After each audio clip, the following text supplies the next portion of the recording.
Hola, ¿cómo les va? Muy buena jornada. Estamos en una clase de sistemas de telecomunicaciones y en este caso vamos a encarar uno de los temas más lindos de las telecomunicaciones, lo cual son las referidas a la radiofrecuencia y en particular a los enlaces de radiofrecuencia. Vamos a averiguar qué son los enlaces, pero sin duda son el tema más importante de las telecomunicaciones. Vamos a trabajar calculando enlaces, vamos a trabajar haciendo enlaces, configurando equipos mediante el uso de software específico que tienen las empresas productoras de elementos de comunicaciones. Estamos listos para analizar estos enlaces de alta frecuencia, en particular enlaces de lo que llamamos Wi-Fi. Bueno, estamos listos, entonces vamos.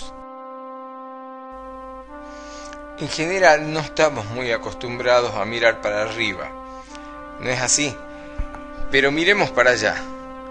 ¿Qué vemos? Ah, sí, estamos viendo un enlace de telecomunicaciones. Por lo general están en las alturas, en los techos, en torres, mirando así como se ve acá. Miren, hacia un valle. Están observando toda una zona. Estos son los enlaces de telecomunicaciones y vemos que hay antenas parabólicas, antenas especializadas apuntando hacia distintas direcciones, como esta o esta inclusive. Estos son una característica fundamental de los enlaces: ver todo. ¿Y dónde vemos los enlaces? Los vemos en torres como estas. Aquí en este tipo de torres, por ejemplo una torre típica de telefonía celular, aparte de ver arriba una cantidad de antenas de tipo panel por lo general, vamos a ver estas antenas. Estas antenas son antenas específicas para hacer enlaces de telecomunicaciones, particularmente para mandar o recibir las comunicaciones que son transmitidas y recibidas por las antenas principales. Estas son las antenas de los enlaces por lo general. También miramos para arriba y ¿qué vemos? Estas antenas. Estas antenas son antenas paneles, antenas que están dentro de las ciudades y que permiten hacer enlaces entre usuarios. Estos también son enlaces. Los anteriores eran enlaces más específicos para las telecomunicaciones de celular, pero estos son enlaces más adecuados para las comunicaciones de lo que solemos llamar Wi-Fi o transmisiones de datos. ¿Cómo se hacen estos? Bueno, hay personas que se sacrifican mucho y que son los torristas o los antenistas que colocan antenas especializadas en torres, como este señor que tenemos aquí. También esas torres generan muchas paneles. A veces es muy conveniente poner varios paneles para comunicar a diferentes lugares. En muchos casos lo que se hace es recibir la señal en un lugar y retransmitirla a otro lugar más distante mediante estos enlaces de transmisión como repetidores.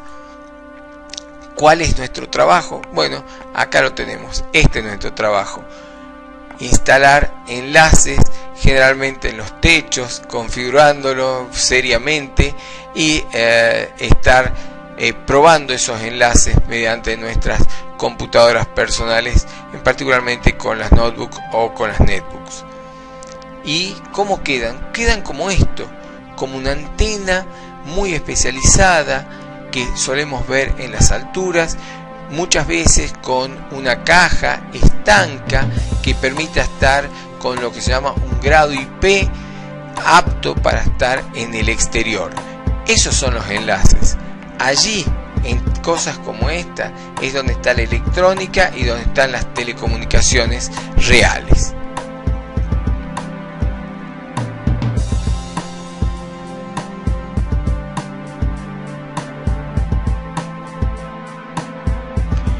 Los equipos que están preparados para efectuar estos enlaces básicamente van a permitir que desde un edificio principal se transmita señal de datos particularmente y permita que en otro edificio que va a tener un sistema receptor se puedan recepcionar esos servicios.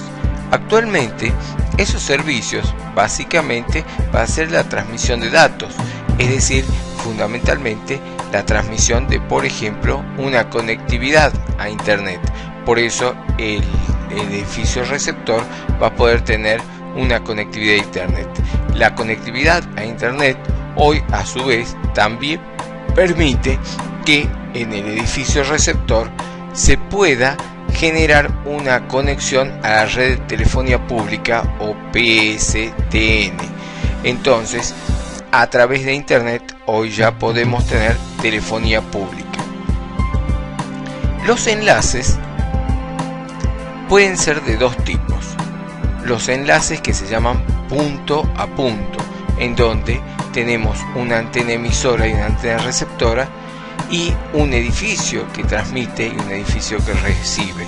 Entonces, esta comunicación es bidireccional, es decir, que va y que vuelve, pero están enlazadas desde un punto a otro punto. Esto es lo que se llama la conectividad punto a punto. Hay muchos sistemas de conectividad punto a punto. Una de las empresas, que se llama Ubiquiti, provee varios sistemas de conectividad punto a punto, y para eso provee sistemas, por ejemplo, el Loco 2.5, la NanoStation, el AirGrid, el NanoBridge y el Rocket con la parabólica AirMax, que son diferentes sistemas. Cada uno va a permitir enlaces punto a punto de mayor distancia de alcance y a su vez de mayor capacidad de transmisión de datos. Otra de las alternativas es lo que denominamos punto a multipunto, es decir, desde un punto central le transmitimos señal a varios puntos lejanos.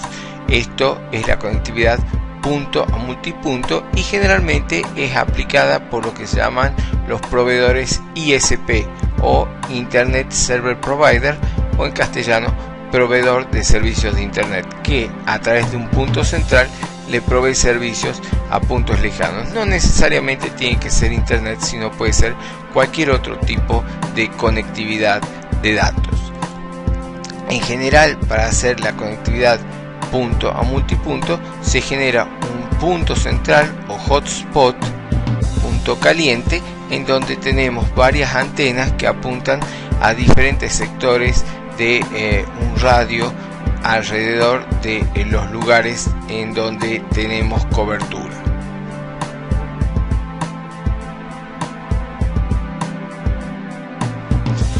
Por supuesto que todo esto que hemos tratado se refiere a un enlace con línea de vista, es decir, que exista realmente una visualización entre dos puntos lejanos y que esa visualización pueda simular hacer una línea de vista como la que estamos viendo en la figura. Esto es la condición fundamental, que se vean ambos extremos, tanto de un lado como del otro. Ahora, ¿qué se está representando acá?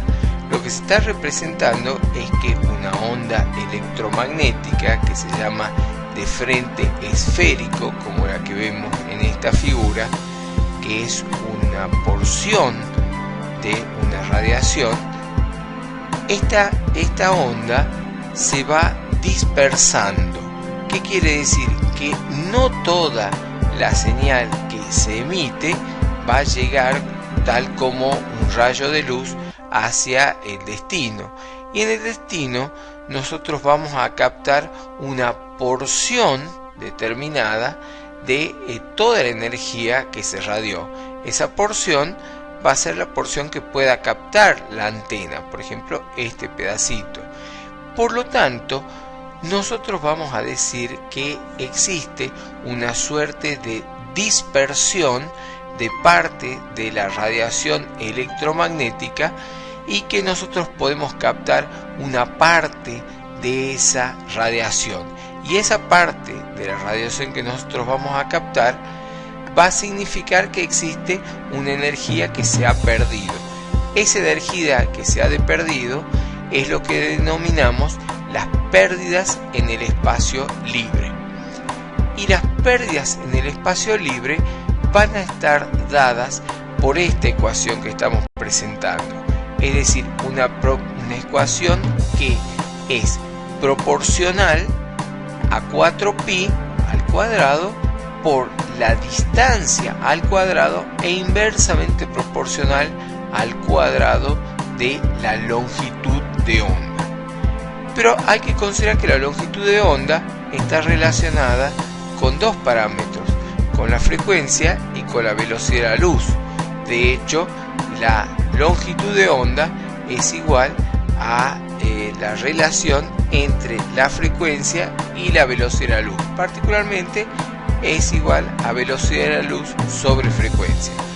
Por lo tanto, nosotros vamos a tener como parámetros de la atenuación en el espacio libre o pérdida en el espacio libre una ecuación que, como decimos, es proporcional a la distancia en kilómetros, a la frecuencia expresada en hertz, a la longitud de onda expresada en metros y a la velocidad de la luz en el espacio libre, que es 3 por 10 a la 8 metros por segundo. Como decíamos, la longitud de onda es igual a la velocidad de la luz dividido la frecuencia. Por lo tanto, esta ecuación se va a transformar en la siguiente: 4pi por la distancia entre un punto y el otro por la frecuencia que se está considerando dividido la velocidad de la luz, todo al cuadrado. Esto sería las pérdidas en el espacio libre. Pero resulta que por ahí no nos conviene trabajar con un espacio adimensional, como se ve acá, pérdida en la trayectoria por el espacio libre, sino que nos conviene trabajar en unidades como los decibeles. Entonces le vamos a aplicar decibeles. ¿Qué es decibeles? 10 por el logaritmo de una relación. Acá lo que tenemos es una relación, 4pi de f sobre c, es un cociente. Por lo tanto, si le aplicamos decibeles sería 10 por logaritmo de lo que está en el paréntesis. Recordemos también que cuando un paréntesis está elevado, como en este caso a una potencia, la potencia pasa a multiplicar por fuera del logaritmo. Entonces este 2 del cuadrado pasaría a ser 2 por 10, por lo tanto 20. Entonces nos quedaría 20 por el logaritmo de 4pi por f por d sobre c. A su vez, el logaritmo tiene la propiedad que podemos a sus elementos que están multiplicando lo podemos transformar como la suma de logaritmos. Entonces vamos a separar. En primer lugar vamos a tener 20 por el logaritmo de 4pi sobre la velocidad de la luz más 20 por el logaritmo de la frecuencia más 20 por el logaritmo de la distancia. Entonces, esta parte de la ecuación, antes de ser un logaritmo, se transforma en esto y la frecuencia se transforma en 20 logaritmo de la frecuencia. Una vez que ya hemos obtenido esto, vamos a trabajar un poco y vemos que esta primera parte, 20 por logaritmo de 4pi sobre c, es un número, es una constante, porque 4 es una constante, pi es una constante, c es una constante y el logaritmo entonces se va a transformar. Si en particular adecuamos para que ese número tenga relación con unidades, para expresar la frecuencia en megahertz y expresar la longitud, la distancia, perdón, en kilómetros, entonces vamos a adecuar esas unidades. De esta forma vamos a tener un número adimensional que va a ser 32,4 más el logaritmo de la frecuencia expresada en megahertz más 20 por el logaritmo de la distancia expresada en kilómetros. Y si vamos un poquito más allá, vamos a lograr que en vez de expresar en megahertz, podemos expresar en gigahertz, que es la unidad que vamos a utilizar generalmente en Wi-Fi, y para ese caso el número adimensional pasa a ser 92,4 más 20 por el logaritmo de la frecuencia expresada en gigahertz más 20 por el logaritmo de la distancia expresada en kilómetros. Por supuesto que hacer este cálculo es sencillo, pero es mucho mejor cuando tenemos una calculadora que lo hace por nosotros. Y esta calculadora la podemos encontrar en esta dirección wifisafe.com/soporte/wifi-tools/pérdidas en espacio libre, en donde podemos ver que podemos introducir la frecuencia en megahertz, la distancia en kilómetros, y vamos a obtener la pérdida en el espacio libre expresada justamente en decibeles.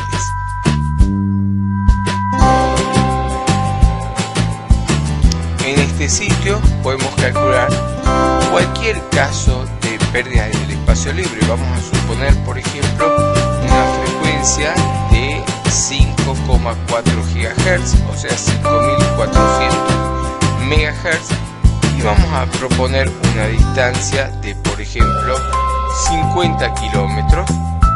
Podemos calcular y nos va a dar una atenuación en el espacio libre de 141,049 decibeles. Si la distancia fuese mucho menor, por ejemplo 5 kilómetros, vamos a ver que la atenuación es 121. Vamos a ver qué pasa si la frecuencia es menor. Vamos a poner, en vez de 5 GHz, vamos a poner 1 GHz, y vamos a ver que en este caso el rango de frecuencia nos pide que sea un poco mayor. Vamos a poner 1000 MHz, o sea 1 GHz, y vemos que la atenuación es mucho menor. Es decir, cuando nosotros subimos la frecuencia, la atenuación aumenta. En 1 GHz tenemos 100 decibeles, y en 5 GHz vamos a ver que tenemos 120 decibeles. También, si la distancia en kilómetros es mucho menor, por ejemplo, vamos a poner 500 metros, o sea 0,5 kilómetros o 500 metros, vemos que la atenuación, permite desde 1 kilómetro, la atenuación es mucho menor, 106. Es decir, que como vemos, la atenuación depende mucho de la distancia y de la frecuencia. A mayor distancia, más atenuación, y a mayor frecuencia, también mayor atenuación.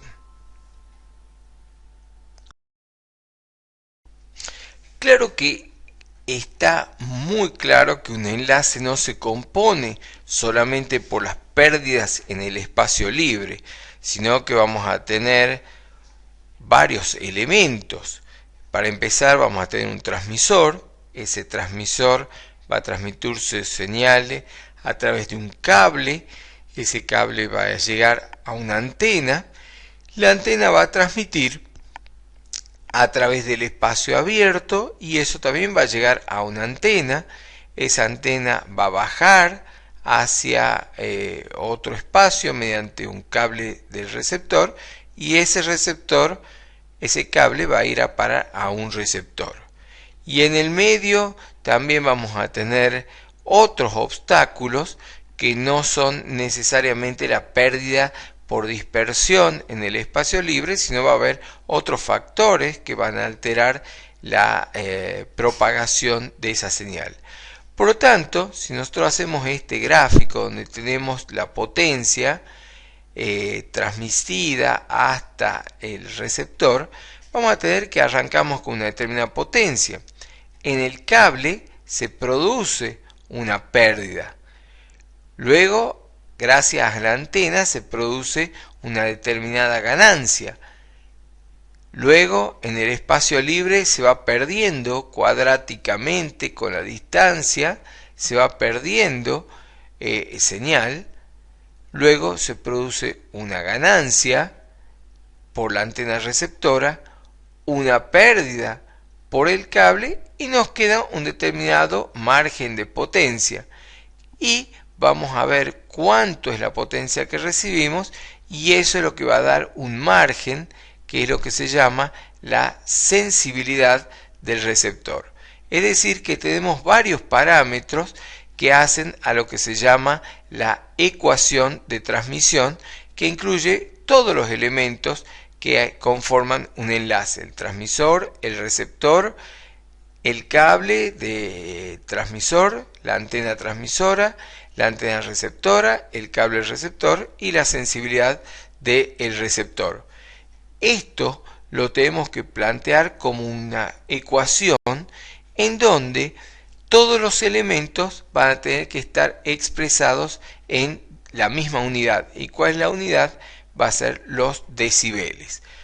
Por lo tanto, vamos a tener que plantearnos una tablita que nos va a permitir calcular todos estos parámetros.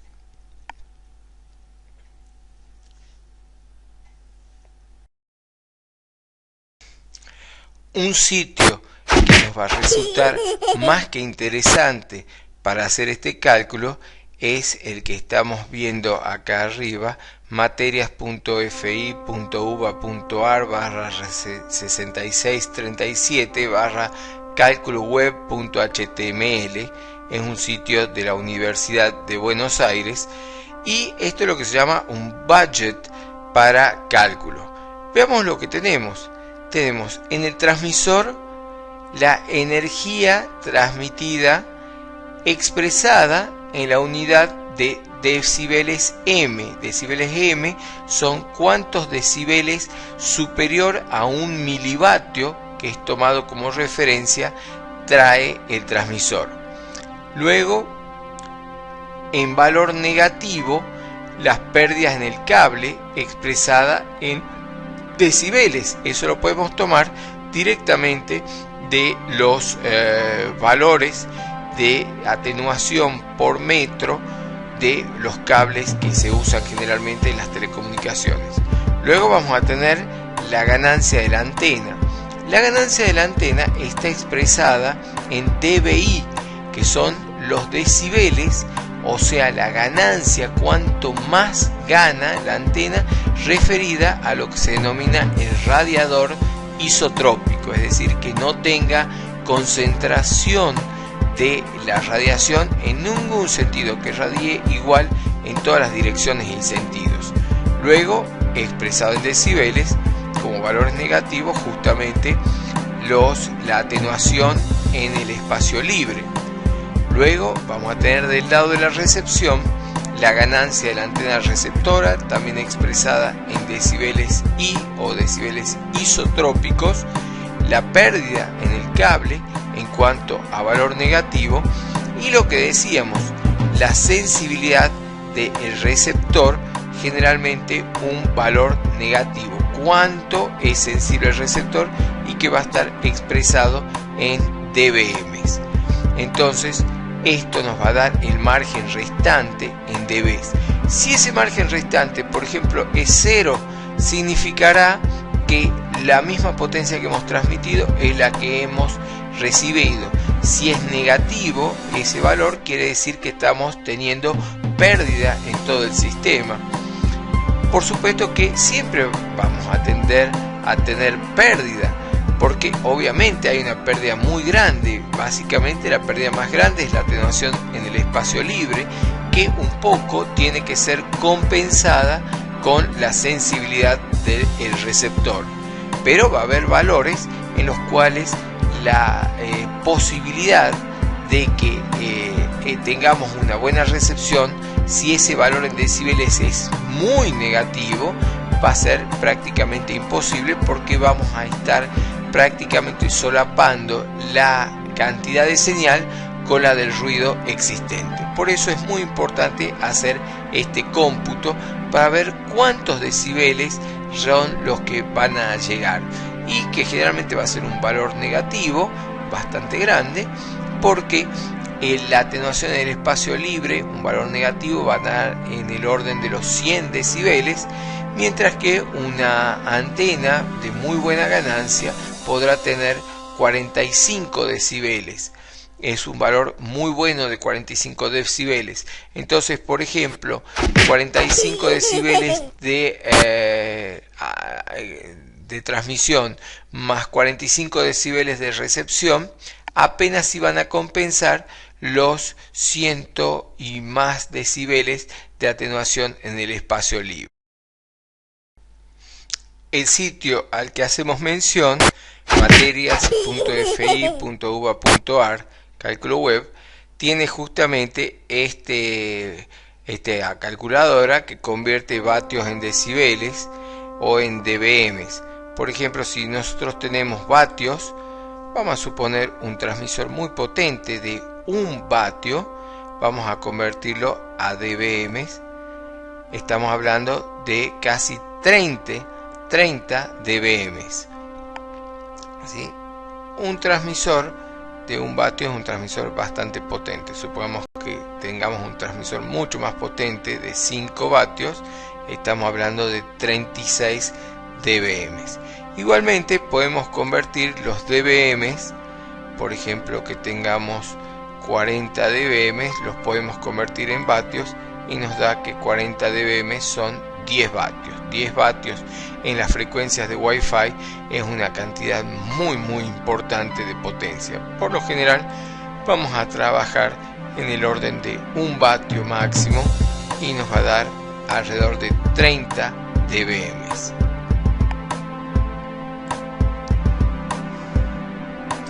Otra de las calculadoras más que interesantes que tiene esta página es la que se refiere justamente a los tipos de cables. Tenemos una calculadora que habla de los tipos de cable y convierte la longitud en metros en pérdida en decibeles. Por ejemplo, vamos a suponer que tenemos un cable de 18 metros y vamos a elegir un cable típico, por ejemplo el RG58, un cable coaxil. Un cable coaxil de 10 metros RG58 me va a producir 10 decibeles de pérdida. Vamos a tomar otro cable, por ejemplo un cable de tipo RG213, que es un cable de muy buena calidad, tomado en 10 metros me va a producir una pérdida de 6 decibeles. Tomado un cable, por ejemplo el Aircom, es un cable muy bueno, en 10 metros me va a producir una pérdida de 2,1 decibeles. Es decir, que cuanto mejor calidad tenga el cable, menor pérdida va a producir.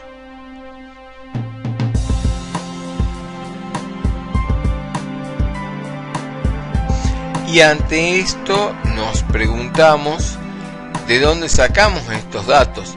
Bueno, es muy simple. Por ejemplo, buscando los datos de determinadas antenas, vamos a encontrar fácilmente que en sus hojas de datos va a decir cuántos dBi tienen. Por ejemplo, entramos a la hoja de datos de la antena TP-Link TL ANT2424B, que la podemos encontrar en el sitio de TP-Link, en tplink.com, Resources, Documents, TL ANT2424B, B1, datasheet.pdf, datasheet es justamente hoja de datos, y vemos los datos de esta antena, que es una antena expresada, su ganancia en dBis. Y nos preguntamos, ¿y la sensibilidad? Bien, también la sensibilidad va a estar expresada.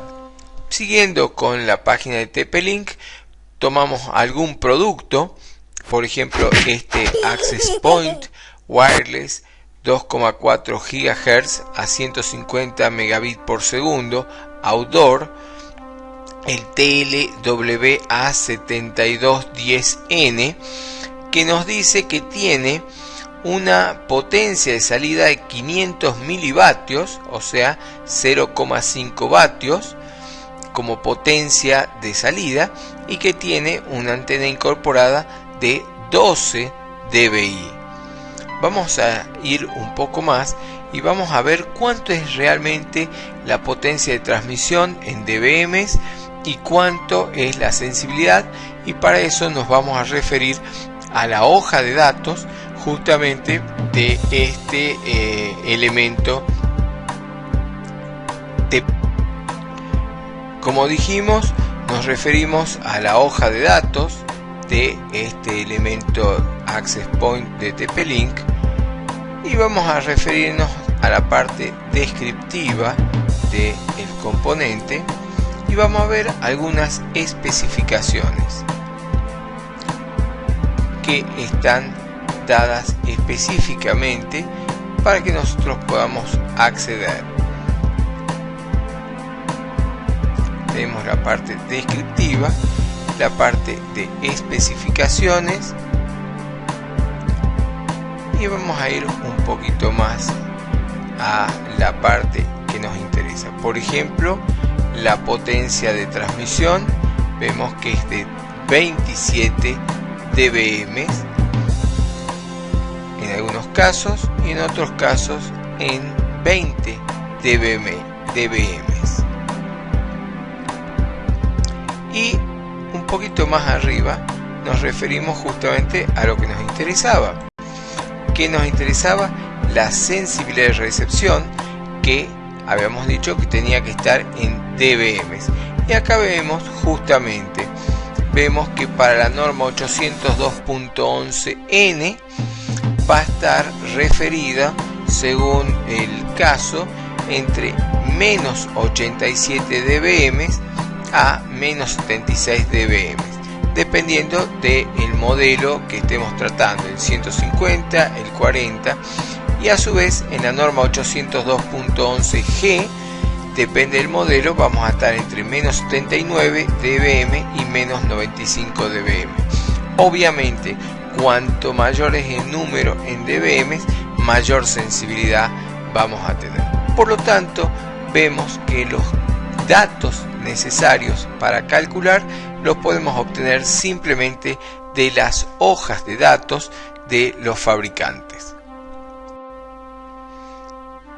Bien, como ya estamos en condiciones de calcular en nuestro enlace, porque hemos averiguado mediante hojas de datos, hemos calculado la pérdida en el espacio libre, sabemos la pérdida en el cable, etc. Entonces vamos a poner, habíamos dicho que nuestro transmisor tenía una potencia de salida de 500 milivatios, esto nos da unos 20 dBm aproximadamente. La pérdida del cable, habíamos usado un cable que no era muy bueno, nos daba una pérdida de 6 dB. La ganancia de la antena, si usamos esta antena TP-Link, vimos que tiene unos 24 dBi. Habíamos visto para un caso de pérdida en el espacio libre de unos 126 negativos, menos 126 dB de pérdida en el espacio libre. Vamos a usar la misma antena receptora, por lo tanto vamos a obtener una ganancia de 24 dBi.